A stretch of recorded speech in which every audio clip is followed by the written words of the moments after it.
World Summit 2024. The theme is the India Century. You heard Prime Minister Narendra Modi this morning how he describes the India Century. Now we should understand and break it down how the whole thing will actually unfold looking at the global uncertainties. Here, Dr. Jaishankar is the best person to talk today. And just now a big news has broken. We will talk about it later. Thank you, External Affairs Minister S Jaishankar ji, for sparing time for us. Let's start with equations, how it works globally. We all know that current global order is being challenged majorly by various forces. How do we see ourselves, our West, which itself is now in a very difficult situation vis-a-vis India?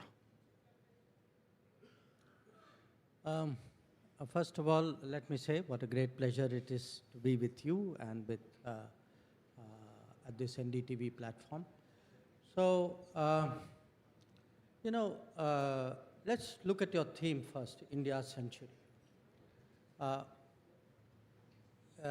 If one were to predict ahead, and there are people who have done this, I think I saw some time ago a Goldman Sachs study which said that by 2075, I think it said we'd be 52.5 trillion economy, we'd be the second largest probably at that point of world. But I think a much nearer short-term prediction is that by 2030, we would probably be the third largest economy. So that's one way of measuring it. But I think there are other ways which may be more effective. If you look today at the big debates of technology debate, AI debate, semiconductor debate, I think the importance of Indian talent and skill is growing really almost day by day. In fact, when I go, especially when I go to Europe, to some extent to North America as well, there's a lot of interest really in how can we get this smooth movement of talent and skills out of India, because the fact is that within certain demographics, we are actually disproportionately large. I would also say if we look beyond numbers, beyond growth rates, beyond markets, supply chains, there's also one very I would say intangible quality, and that is leadership and attitude. That who will step forward? That if you have today a war going on in Ukraine, who is prepared to step forward? If you have a natural disaster in the Indian Ocean, who is prepared to step forward? So sometimes there may be countries who have capabilities, but they don't have the desire or the appetite or the mindset to do that anymore. So I think if you add all of this, you are somewhere in that zone which you are looking at. Since US and Canada are main players in the western part of the world, US we will deal a little later, but what about Canada's situation? How are we dealing with it? Now, have we contained it? Just imagine, some time ago you would have said, Canada we will deal with later, let's talk about the US.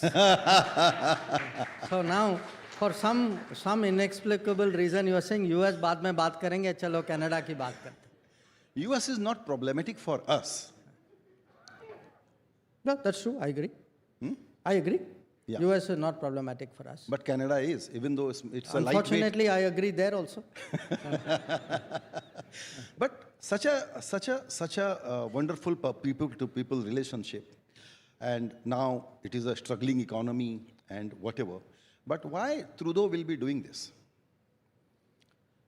I think that's a question you need to have Trudeau here, not Jaishankar, to answer. I can only speculate. Look, to some extent, I think there is a general Western issue, and to some extent, a very specific Canada issue. I think the Western issue has been, after all, let's be frank, the world order after 1945 was heavily Western. I mean, it was before 45 also in an imperial colonial sense. And after 1990s, it was again very, very Western.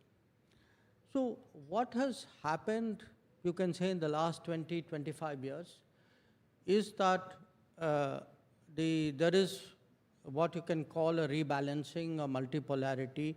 Many non-Western countries have a bigger share, a bigger contribution, a bigger role, if you would, and a bigger influence which will naturally come.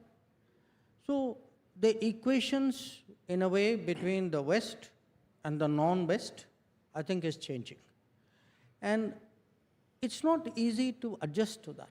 You know, if you've been dominant and you are less dominant, you know, if there was a time when, you know, in the conversation you were looking up and I was looking down, and now the conversation is no longer like that. It takes a little bit of getting used to.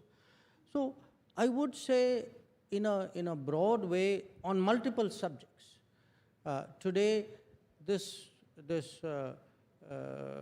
when the natural diversity of the world has started to express itself, when many more countries, and particularly many more large countries like India or China, have points of view and positions to take, there will be contestations, there will be frictions, there will be arguments. So it won't be so smooth. You know, that's a larger picture. Where Canada is concerned, I think there are some very specific issues. I think a lot of people know that. You know, you are right. If you look at the people to people, if you look at the business relationship, it's very, very strong. And you know, for a lot of people, it is very difficult to imagine that we could reach the state of relations that we have today. So why has this happened? I would say definitely there is some history, you know. I mean, for the non-Indians in the room, I should remind you that in the 1980s, Indian Air India plane was blown up flying out of Canada, and in many ways that's a kind of a overhang, because it wasn't just an incident, it was a reflection of something which was going on there. But at a time when many people felt that, look, that's all behind us, I think developments in the politics went in a different direction. And we are seeing to some degree the consequences of that. So again, I give you the first observation that, you know, the broad attitude versus the specific. And I'll give you 2-3 examples of it. You know, Canada has just, they asked us to subject our High Commissioner to a police inquiry, you can say, and we chose to withdraw the High Commissioner and diplomats. Now, you know, look at it. They seem to have a problem if Indian diplomats are even trying to make efforts to find out what is happening in Canada on matters which directly pertain to their welfare and security. But look what happens in India. Canadian diplomats have no problem going around collecting information on our military, on our police, profiling people, targeting people to be stopped in Canada. So apparently the license that they give themselves is, you know, is totally different from the kind of restrictions that they impose on diplomats in Canada. Or even take the press. I'm at a press event. Now, you know, when we tell them, saying, look, you have people openly threatening leaders of India, diplomats of India. You know, sometimes the threat is not just verbal, it's physical. So their answer is freedom of speech. Okay? Now, when Indian journalists make social media comments. I mean, if you threaten the Indian High Commissioner, he is supposed to accept it as freedom of speech. But if an Indian journalist says the Canadian High Commissioner walked out of South Block looking very grumpy, it is apparently foreign interference. Now, how, look at the, I mean, this is not even, double standards is a very mild word for it. So, look, there is this thing that we will do it differently at home, we will do it differently abroad, we will do it our way, but that doesn't apply to you. So I think these are the larger, I would say, adjustments which have to happen in this changing world. West को थोड़ा सा ये समझने की ज़रूरत है कि क्या चेंज हुआ है. अगर वो एक्नॉलेजमेंट नहीं आएगा तो वो प्रॉब्लम सॉल्व नहीं होगी. तो जो अमेरिका या वेस्ट लेड ग्लोबल ऑर्डर चल रहा था, now it is collapsing. There is a major challenge to that मैं उतना तो नहीं कहूँगा कि it is collapsing, but challenges are there. Look at the biggest or best democracy and institutions in America are in difficult situation. Let's not go into that. But the question is, अगर America ये realise नहीं करेगा कि India या वो देश जो बहुत कल्चरल कॉन्फिडेंस के साथ आते हैं, उनको इक्वल पार्टनर के रूप में और कहीं कहीं उनको प्राइमेसी देते हुए वो दुनिया में अपना कोई रोल प्ले करने की कोशिश करे और सोचे कि नहीं अभी भी दुनिया हम चला रहे हैं, तो ये एक बहुत बड़ी गलती होगी, लेट होगा और दुनिया उतना अच्छा नहीं बन पाएगी जितना अच्छा हम बनाना चाहते हैं. नहीं, देखिए ऐसा है, मैं पूरे वेस्ट की मैं बात तो करूँगा क्योंकि सिविलाइजेशनली आप कह सकते हैं, कल्चरली वो जुड़े हुए, बट मैं ये नहीं कहूँगा कि all of them are on the same page या सब लोगों को वो समझ नहीं है. इनफैक्ट आपने अमेरिका का जिक्र किया, मैं तो उल्टा कहूँगा कि अमेरिका में वो समझ है. इसीलिए अगर आप ये क्वाड जो 2017 में जो बनी थी क्वाड, आप ये क्वाड देखिए, तब तक अमेरिका कहता था कि अगर आप ट्रीटी अलाइन नहीं हैं तो मैं आपके साथ beyond a point I am not prepare to work with you, उसकी लिमिटेशंस होंगी. Now they've evolved, they have changed. Today आप पिछले 7 साल में देखेंगे how much quad has actually grown. So I would say this, when I go to Europe, when I go to definitely US, North America, there are countries which have understood this. There are countries today who say there is a value to working with India. There are countries who say, okay, this is our interest, this is India's interest, let us find a meeting point. Now, the unfortunate thing is that didn't get through in Canada, or maybe the political compulsions overtook that. I mean, as I said, I can only speculate on the reason. So I would not say, पूरे waste को समझ नहीं है कि जो उनकी order जो है वो चल नहीं पाएगी हमारे बिना. You see, we will all come to understandings. We will, world is a very practical place. तो वो समझते हैं, बहुत लोग एडजस्ट भी करते हैं, कोई कम करते हैं, कोई ज़्यादा करते हैं, कोई कुछ सब्जेक्ट में करते हैं, दूसरे में नहीं करते. So all of that will happen. But it is just in this spectrum, मैं कहूँगा Canada is way behind. Right. अब चलते हैं चाइना की तरफ, जहां आज एक बड़ा डेवलपमेंट हुआ है. फॉरेन सेक्रेटरी ने ब्रिक्स मीटिंग के ठीक पहले ही has announced that some agreement has been reached for disengagement and patrolling. So I will be very keen to know some details how it will work.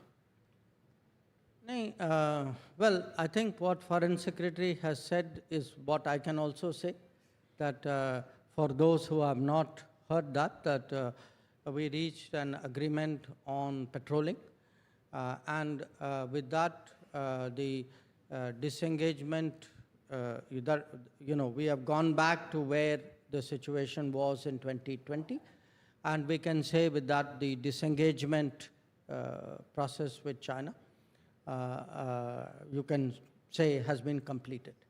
So, so far I would say that's as much as I can share with you. I'm sure in due course इसके details वगैरह निकलेंगे. So will now India be able to patrol in the areas of Galwan, Depsang? No, you see, there are areas which, for various reasons, after 2020, because they had blocked us, so we had blocked them. So दो तरफा था, Bob. So what has happened is we have reached an understanding which will allow the patrolling. For example, you spoke about Depsang. That's not the only place. There are other places also. So I think the understanding, to my knowledge, is that we will be able to do the patrolling which we were doing in 2020. Right. So what does this disengagement will finally mean, and how do we now see India-China relation going forward? I think it's a good development. It's a positive development, and I would say it's a product of very patient and very persevering diplomacy. That at various points of time, people almost gave up. You can say, this has happened. So we have always maintained that, on the one hand, we had to obviously do the counter deployments, but side by side, we have been negotiating. We've been negotiating in fact, since September of 2020, when I met my counterpart, Mr. Wangi, in Moscow at that time. So it has been a very patient process, maybe more complicated than it could and should have been, but whatever it is, the fact is, if we are able, as we now have, to reach an understanding regarding patrolling, regarding maintaining observing the sanctity of the LAC, then I think what it does is it creates a basis that the peace and tranquility, which there should be in the border areas, which there was before 2020, hopefully we will be able to come back to that peace and tranquility. And that was our major concern, because we always said that if you disturb the peace and tranquility, how do you expect the rest of the relationship to go forward? So we'll have to see. I mean, abhi jo understanding jo thi, it was reached only today. So I think we have to see what the consequential. Yeah, so we think it is a very important development. So will it be right to speculate that it will have a positive impact on trade and investment? No, look, I would say right now it's your right to speculate. It is my caution as a minister to be careful in responding. So it has just happened, there will be now meetings to see what should be the next steps. Okay. So I wouldn't go so fast. Okay. Understood. Yeah. So let's look at the big picture again when we talk about India's century. So how do you see India-China engagement and relationship going forward? Because if India's century has to be defined as really India's century, this whole balancing game between America and China becomes very important. How India is going to play that game? I would take your question in a way in three parts. India-China, India-America, and India vis-a-vis China-America. India-China, in a way, if you look at it, we are the only two countries with more than 1 billion people. We have a certain civilizational history, and all of that people know. And today we are on a track of, I would say, economic recovery or rejuvenation. And there is no question anybody who's predicting, if you are predicting developments of this century, definitely you cannot leave India and China out of that equation. We are very, very prominent, very key almost in a way, I would say. But here is the challenge for us, which is that we are neighbors. We have unresolved boundary issue. There are, they have been rising. We have also been rising. So if two neighboring countries, two large neighboring countries rise next to each other in the same time frame, it's not easy. There are very, very few historical parallels for that. So managing this double rise, you can say, that too in proximity. If one was in some other part of the world, it's a different issue. I think these will require a lot of skill and a lot of deftness and diplomacy. The truth is, our capabilities will change, our influence will change, our ambitions will change. Both of us will naturally want to be bigger and more visible and more effective in the world. So how do we get an equilibrium in our relationship? I think this is one of the big issues for us and for them. On India and America, I would say, starting with President Clinton's visit in 2000, we broke out of that American mindset of India-Pakistan hyphenation. And since then, from Clinton to Bush to Obama to Trump to Biden, actually you will see India-US has grown steadily all this time. I would particularly, as someone, I've been dealing with this relationship for more than 40 years, I would particularly say last 10 years, and I'm not saying it because I'm politically part of the government now, but the last 10 years, see, a lot of the ideological hang-ups that we had vis-a-vis US, we were able to put that behind and forge ahead much more confidently than, because a lot of the constraints were also self-imposed on our side. So I do think today that there is a very, very strong convergence between India and US. It is strategic, it is political, it is very deeply technology driven. When I look at the future of technology and what it means for global balances of power, I think it's certainly an area, a domain which will be very important. If you look at the people-to-people relationship, the size of the community out there, that has changed. So I'm very confident that that relationship will do very well. It won't be automatic. I mean, बीच में कुछ problems हो सकती हैं, but I am confident we will always be able to deal with those issues. Now you have US, China. Clearly there's a very sharp rivalry between them today. So these are calculations that they have made about each other. I think where we are concerned, we have to make calculations from our interest point of view, that we have to look at the world situation and say, okay, what are the decisions, what are the choices, or what are the issues on which,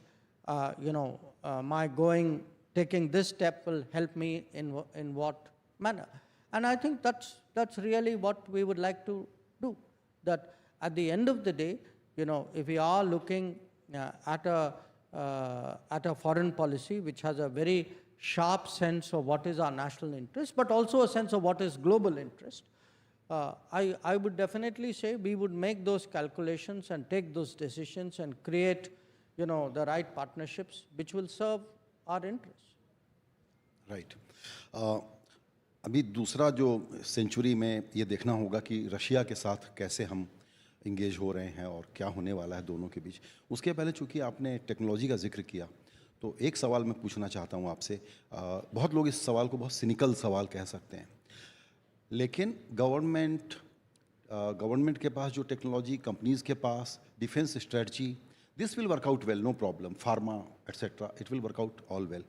But when it comes to big tech, AI, that kind of technology, even American political establishment is now not in a position to contain what is happening globally. I find it very complex task where India, despite having great public digital infrastructure, when it comes to the big tech, the entire world is now suffering in many ways, in many layers. I see this as a big monster. I don't know, what are your thoughts on this? Containing this is very important, and India can play a great role. That's why I'm asking this question. See, we have actually demonstrated in this decade what can be the benefits of digital public infrastructure. And it's actually been revolutionary in this country, that very, very small things, shuru hua passport say, driving license say. Today, look how much faster your income tax is. Look at, any kind of entitlement. And it's interesting, Initially, you would say, yeah, IT, digital, these are for rich people will benefit more. But actually, it is the common citizen. It is the most vulnerable, the lowest income person who's gaining the most actually from digital progress. That today, if, you have a payment of, say, Kisan Samman Nidhi for the seeds and fertilizer, usko bina cut ke, bina rishwat dete, he manages to get it into their account. Okay? So, their health today, Ayushman Bharat, the housing, Awas, even the food entitlements.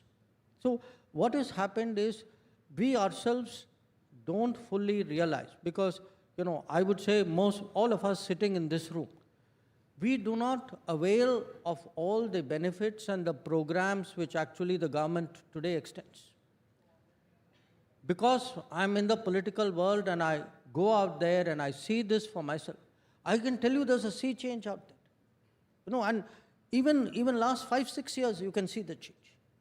So we have done exceedingly well in this respect. And I think we'll keep growing. And I actually, in a way, I'm seeing, when I speak to counterparts in Europe or even in US, take something like election. Look how smoothly our election moves. And look at the digital preparation. Ki sabko pata hai, your voting, your entitlements, your counting, the whole system. Now, at that delivery, service, governance level, we've done phenomenally well. At the same time, have we produced those large corporates, what you call big tech? No, I would say most of the large big tech corporates are largely American and perhaps to some degree now Chinese. So America, I think, clearly dominates that field. We'll have to see in the, we are now moving to an era of artificial intelligence. Look, the tech world has a relatively short shelf life. They have to keep reinventing themselves. I'm sure somebody having a conversation 5 years from now, sitting here, would have a very, very different landscape that they would be looking at. But I definitely see these as opportunities, and they come as a package. Again, I give you an example.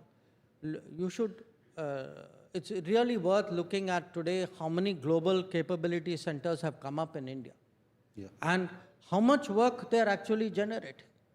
That I think their share of exports, I read a report and which was quite dated. I think at that time was 120 or $130 billion.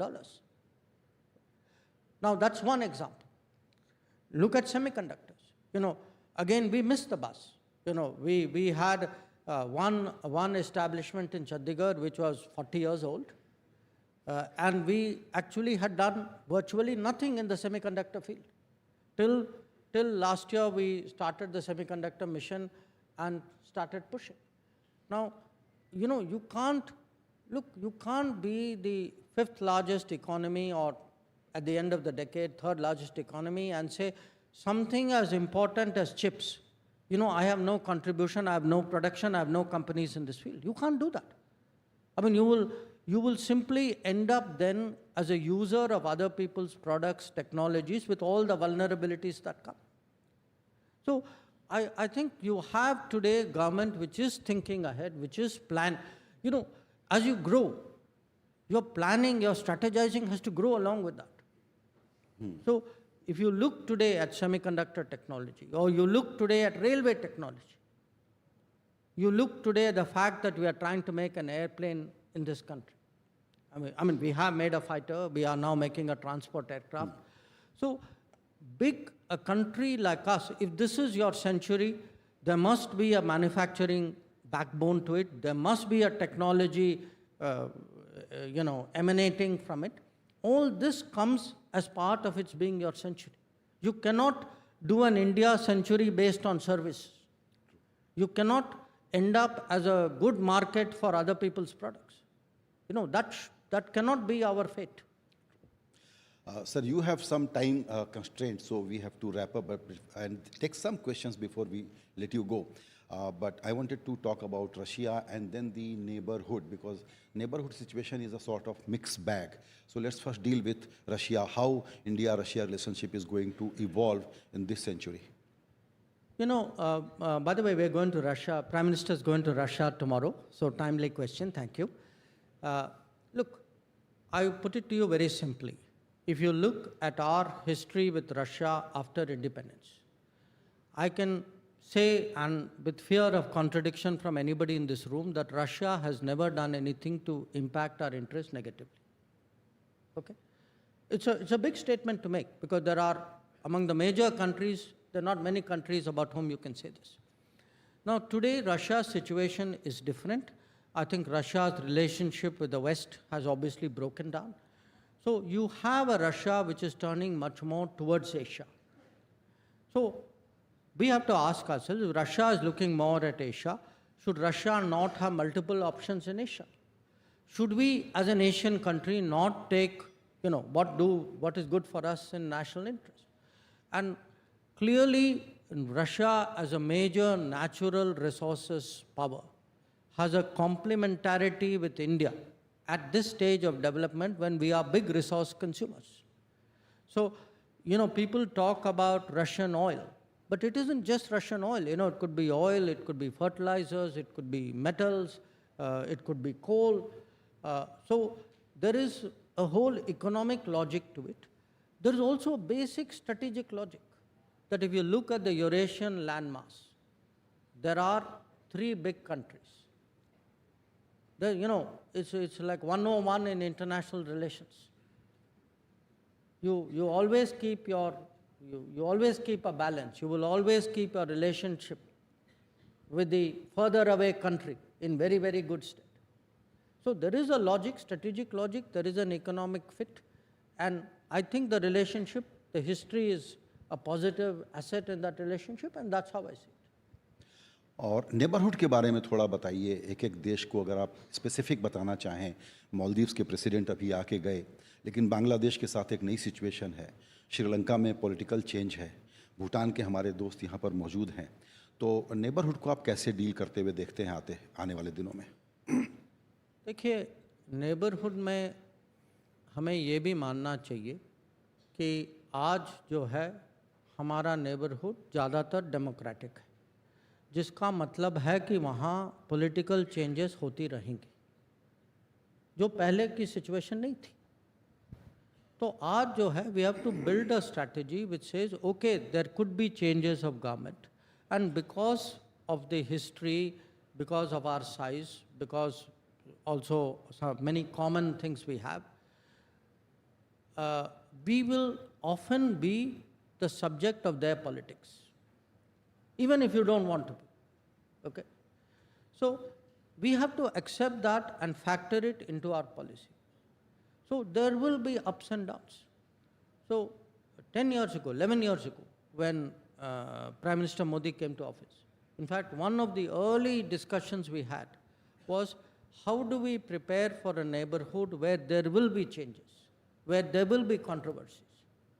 And the answer is, if we can create a record, not just an image, a record of being the country which is a reliable friend, that, कोई भी संकट आए, भूकंप आए नेपाल मालदीव्स में water crisis था, श्रीलंका में मडस्लाइड था, या कोविड के समय में पीपल नीडेड वैक्सीन, और during when the Ukraine war started there was a fertiliser problem. So at times of trouble, if the neighbourhood understands, okay, there is this country India, it's a generous country, it's a large country, it is willing to step out, it will not get into, I will do what you are doing for me, not that kind of reciprocity. I think if we create that kind of record, which I believe we have, I mean, and to me, the sharpest example is Sri Lanka. I mean, when Sri Lanka got into trouble, within a matter of weeks, we stepped forward, and we stepped forward without subjecting Sri Lanka to, I would say, political, economic, and other conditionalities. So today, in Sri Lanka, we've seen a very, very big political change in Sri Lanka. Okay, a party which has never formed a government on its own is today in power. But when I went and met the president of the party and the foreign minister of the party, for them, they actually said that, look, for us, every Sri Lankan in our minds, India was the country which stood by us at that time when the rest of the world was debating or looking away or negotiating. So with each of these countries, we will have, you cannot have this many countries and have their own politics and not expect problems. Now, there is also an issue in India that every time something happens, somebody will stand up and say, see, your policy has failed, you have a problem. So that is the time for me to keep my mouth shut and wait for the cycle to turn, and then, look very pleased with myself when things go our way. So, it's part of our debate. I know right now people are saying many things about Bangladesh, but I urge you to look at the reality of our relationship with Bangladesh. Look at the economic relationship, look at the trade relationship. We issue 1.6 million visas a year in Bangladesh, of which I think 30% is for medical purposes. So, the more we invest in our neighborhood, if today this neighborhood is, a country somewhere is producing electricity, another is buying it. One is refining petroleum, another is purchasing it. If a waterway runs from here to there, I use your port, you use my port. If, your tourists come to me and my tourists go to you, this is how you build a region. And I would say, the country which has set an example for the region is Bhutan. Because if you look at it, Bhutan started, it was actually Bhutan which had the wisdom to say, okay, let's collaborate, we will generate electricity out of Bhutan, and, you commit to buy it. So there is a lesson which all of us have to learn, and sometimes, जी, जब मैंने पहली बार आपका interview किया था तो मैंने कहा हमारी पूरी बातचीत हो गई, पाकिस्तान का नाम ही नहीं लिया। चलिए, अच्छा था ना? नहीं, लेकिन अब मैं इसलिए ले रहा हूं क्योंकि आप जाके आए हैं और स्पेकुलेशन अगेन हमारा काम है करना कि नवाज शरीफ फिर बुलाएंगे प्राइम मिनिस्टर को। सॉरी, स्पेकुलेशन क्या था? नवाज शरीफ फिर बुलाएंगे प्राइम मिनिस्टर को। मैं उनसे तो नहीं मिला था, और मैं गया था वहाँ SCO की मीटिंग के लिए, और जैसे मैंने पहले से बहुत स्पष्ट रूप से कहा था, I am going there for a SCO meeting, I am a good SCO member, I will be very supportive, and it was a Pakistani presidency of SCO, we were very supportive of it, all of us had an interest कि SCO की proceedings जो है बहुत smoothly चले। तो गए वहाँ, मिले सबसे, हाथ मिलाया, हैड अ गुड मीटिंग, और आ गए वापस। चलिए ठीक है। तो इंडिया सेंचुरी के जो बड़े बड़े कंपोनेंट हैं, दुनिया के देशों के साथ रिश्ता कैसा रहेगा इस सेंचुरी को डिफाइन करने के लिए इंडिया के नज़रिए से, उसमें फिफ्थ सबसे इम्पॉर्टेंट फैक्टर है हमारी इंटरनल सिचुएशन, इंटरनल डायनेमिक्स, हमारे एस्पिरेशन, वो कैसे पैन आउट होंगे? देखिए, मुझे अगर आई एम बीइंग अगेन, आपको लगेगा कि यह पॉलिटिकल स्टेटमेंट है, but I am actually political science student, तो कभी कभी मैं I look at it slightly academically. See, if one looks from 1950s, there were actually, you can say, many lost decades of this country. If you look, maybe 1960s and 70s, हम लोग जो हैं socialism की दिशा में ज़्यादा गए, बहुत ज़्यादा स्टेट कंट्रोल कर लिया, we killed business entrepreneurship in this country.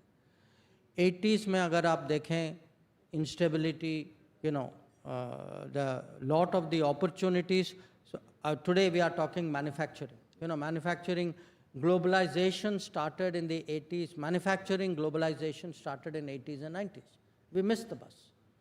In fact, 80s and all through till late 90s, because of political instability, because of, I would say, ideology, because of policies of various kinds, we actually did not do as well as we could have. We fell behind, particularly if you were to do a comparison with China at that time. So for me, when I look ahead, I would say political stability is absolutely crucial. That just look, अब 100 दिन हुए, थोड़ा 100 से थोड़ा ज़्यादा हुआ है, maybe now 130 days, 140 days.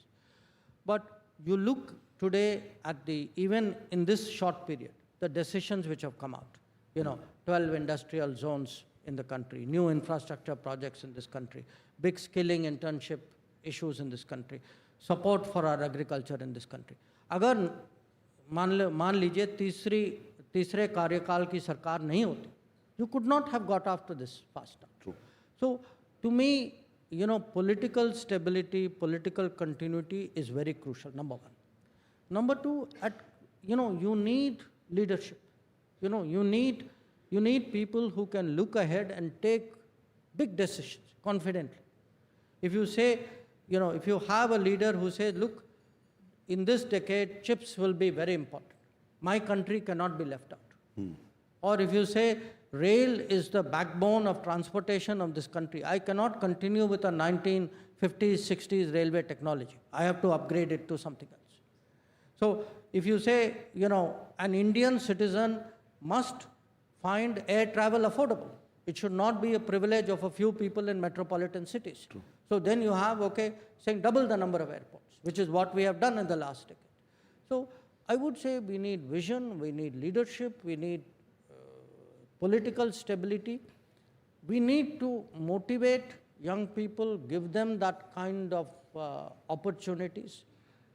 And that, in a sense, today in the government, when we look, in the cabinet, when we look, in groups of ministers, that's the kind of vision and motivation with which we are working.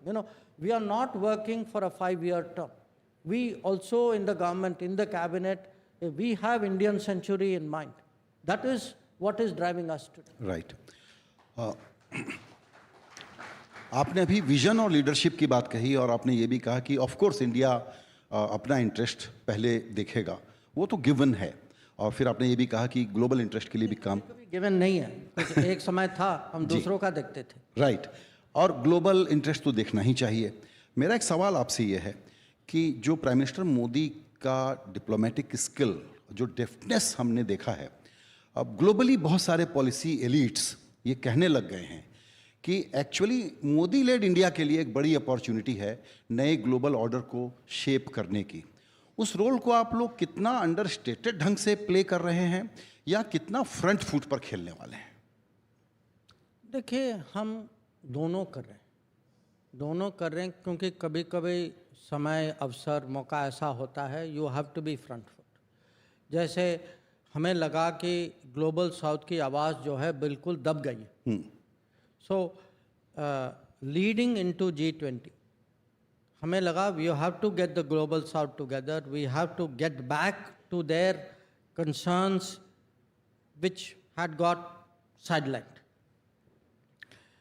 That's occasion where you are, as you say, on front foot. But there are occasions where you have to be more deft. अब जैसे अब प्रधानमंत्री जी, he went to Russia, he met President Putin, then he went to Kiev. Okay. So now certain things, अब इसको आप public में broadcast, मैं तो आपको तो नहीं बताऊंगा what is happening. So some things you have to do from little bit more discreetly, deftly. But I would say this, just look over the last 10 years. Right now, there is a war going on in Ukraine. How many countries, how many prime ministers, how many leaders have the ability to go to Moscow, talk frankly, go to Kiev, talk frankly, go back to Moscow and go back to Kiev? Similarly, There's another war going on in the Middle East. Now, not many people know that even in the last year, the number of times where actually we've had conversations with Iran and conversations with Israel. That's also there.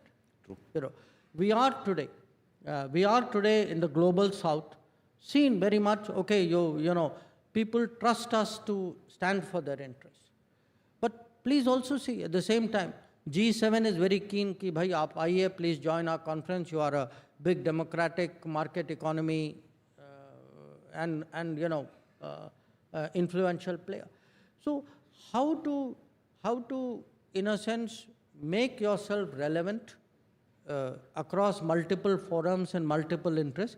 I think this is something which, as I said, if you have a confident leadership and if you are performing, look, at the end of the day, why are they all doing it? Because they're also looking at your performance. When you tell people, look, I'm a 7-8% growth economy today, and if you tell politically people that I am a third-term government, believe me, there's a lot of respect for that. So it's partly respect is earned.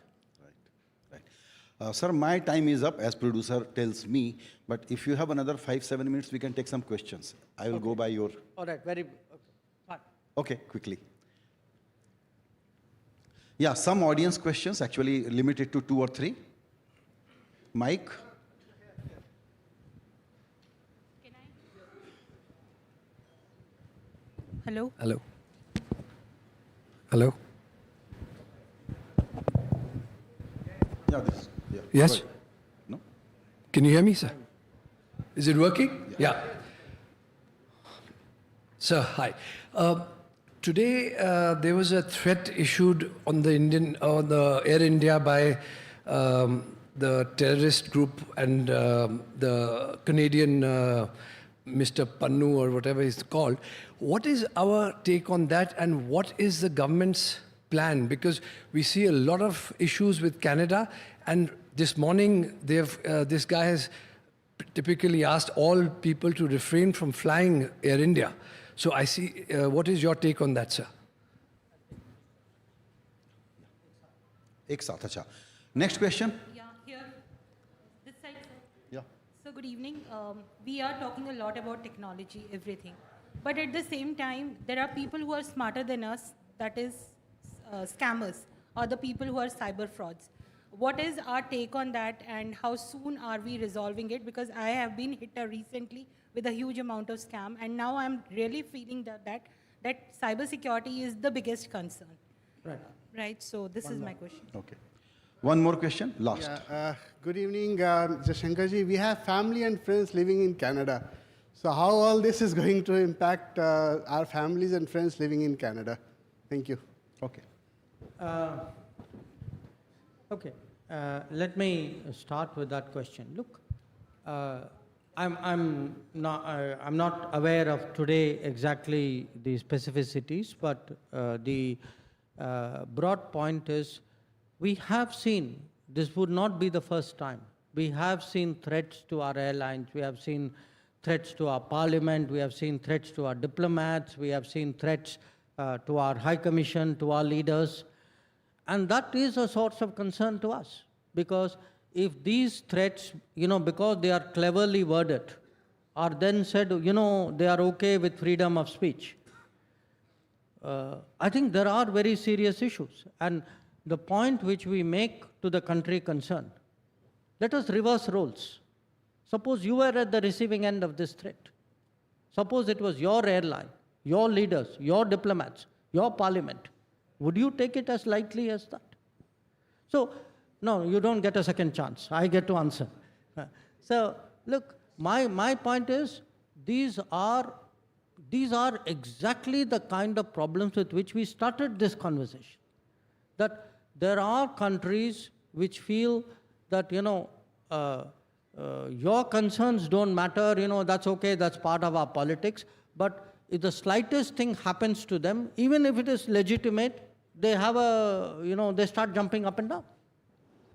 So, as I said, when I see today you're talking of something as egregious as the threat to the airline, I'm talking of something as simple as social, I mean, if a government can list out, I don't know, 20, 25 Indian journalists saying these journalists are today interfering in my country because they have made social media posts. And this is the same government which then tells you, you know, a threat to airlines is part of freedom of speech. I think you ask yourself, you know, whose credibility is taking a hit out here. On your question regarding, cybersecurity, absolutely. You know, the more digital we become, the more cyber we become, it's a great enabler, it's a great efficiency. But with every change also comes the risk. Because, you know, your data is on something. There are things you tell your phone, which you will not tell any living person. So what happens is that every part of that progress also has a parallel danger or vulnerability which comes along. So that is why today actually governments invest so much on cyber security. So you're worried about your telecom, you're worried about your apps, you tell people, you know, computer do this. Well, you know, if you look even at TV, you know, why does, say, Reserve Bank of India or other banks put out these ads saying, please don't give your PIN number to somebody, don't do this, don't do that? Because it's in human nature to fall for some of this. So I think people need to develop that cybersecurity mindset also along with that. The third question the gentleman asked, look, I think we are having a problem with a segment of politics in Canada. I don't think, you know, I would not take this into, you know, about families being safe. I think, you know, people-to-people relations, we would like to maintain it. I think we need to sort of narrow this down to and define this problem for what it is. So I would not be so anxious. Thank you very much sir. आज सुबह prime minister ने ये बताया कि India century का उनका vision क्या है, और आपने बहुत अच्छे तरीके से बताया कि वो कैसे इम्प्लीमेंट होगा। आपका बहुत बहुत शुक्रिया।